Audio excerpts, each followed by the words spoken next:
देखिए, माननीय प्रधानमंत्री श्री नरेंद्र मोदी जी के नेतृत्व में नीट पेपर लीक के बाद से सबसे पहला जो काम था पुनः नीट पेपर कराना, और नीट पेपर करा करके उसका रिजल्ट आया। जो हमारे छात्र आंदोलित हुए उसका हमारी पार्टी भी स्वागत करती है, सरकार भी स्वागत करती है। उनकी भावनाओं का सम्मान करते हुए माननीय प्रधानमंत्री श्री नरेंद्र मोदी जी के नेतृत्व में लगातार बहुत बड़े बड़े कदम उठाए गए हैं, जिसमें आज आप जैसा बता रहे हैं संसद में एक ऐसा बिल आने वाला है जिसके आधार पर नकल माफियाओं की, पेपर लीक करने वाले तत्वों की रूह कांप जाएगी, ऐसा बिल आने जा रहा है। और कल जो टास्क फोर्स का गठन हुआ है, उस टास्क फोर्स को गठित करने के पीछे के मंशा को समझिए कि इसमें ये नहीं देखा गया है कि वो कौन है, वो क्या था। मतलब ऐसे कह लीजिए भारत के अनमोल और बहुत ही महत्वपूर्ण लोगों की टास्क फोर्स बनाने का काम किया गया है, जिससे भविष्य में पेपर लीक की संभावनाओं को पूरी तरह से समाप्त किया जाए।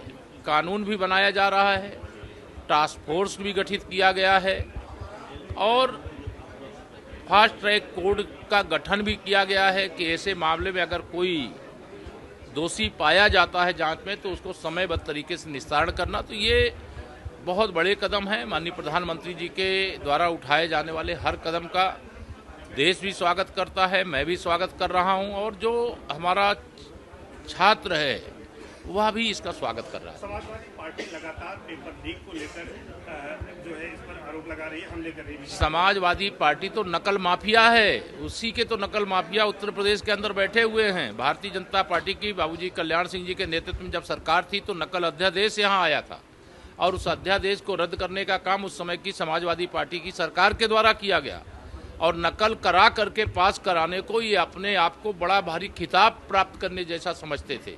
तो आज नकल जैसे मुद्दे पर, पेपर लीक जैसे मुद्दे पर बोलने का श्री अखिलेश यादव जी को तो और श्री राहुल गांधी जैसे लोगों को तो अधिकार ही नहीं है।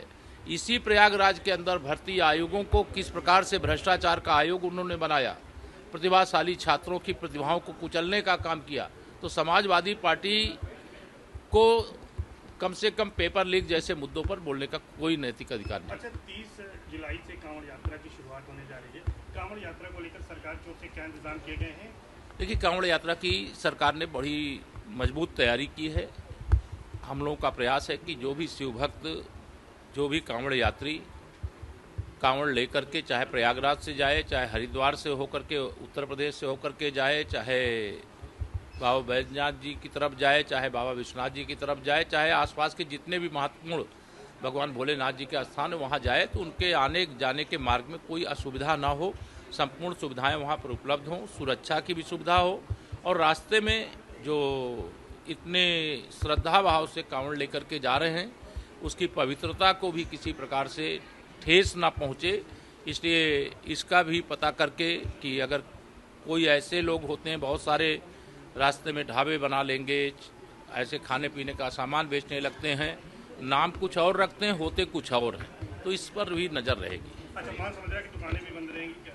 हाँ, मांस मदिरा की दुकानें जो कांवड़ यात्रियों का मार्ग है वहाँ बंद रहेगी। ये सावन का पवित्र महीना होता है, और सावन के पवित्र महीने में जब से हम लोग सरकार में आए हैं 9 साल से, कहीं पर भी कोई समस्या नहीं होने पाई है, और उसके लिए जरूरी कदम उठाए गए हैं और जरूरी कार्रवाई की गई। शनिवार को एक प्रदर्शन हुआ, उसमें जो है बीजेपी लीडर्स की गाड़ियों को जो है निशाना बनाया गया। देखिए, वो हमारे जो नीट पेपर से संबंधित बच्चे थे उन लोगों ने ये काम नहीं किया है।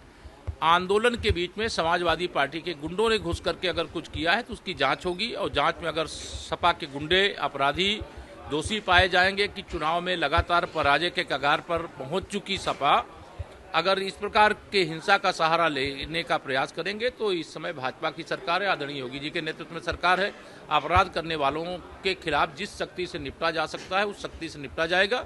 जो बच्चे हैं जिन लोगों ने इस पेपर लीक के मुद्दे को उठाने का काम किया, उन बच्चों के तो पहले ही माननीय नरेंद्र मोदी जी के मार्गदर्शन में सभी ऐसे मुकदमों को वापस लेने का तय किया गया है, लेकिन अपराधियों को नहीं बख्शा जाएगा। जब ऐसी कोई परिस्थिति आएगी, अभी तो कानून जो बनने जा रहा है वो देश के लिए भी बनने जा रहा है, सभी प्रदेशों के लिए भी बनने जा रहा है, और आने वाले समय में हमें पूरा विश्वास है, जिस प्रकार से टास्क फोर्स है, जिस प्रकार से फास्ट ट्रैक कोर्ट है, जिस प्रकार से कानून आने जा रहा है, उसके बाद ये जो बीमारी है सदा के लिए समाप्त होगी।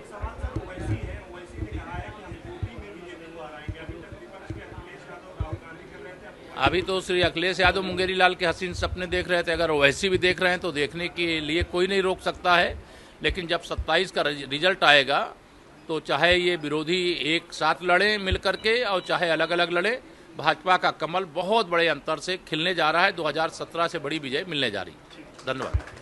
आपके राज्य की खबरें, आपके शहर की खबरें सबसे पहले जानने के लिए देखते रहें अमर उजाला। चैनल को सब्सक्राइब जरूर कर लें और पाएं हर अपडेट।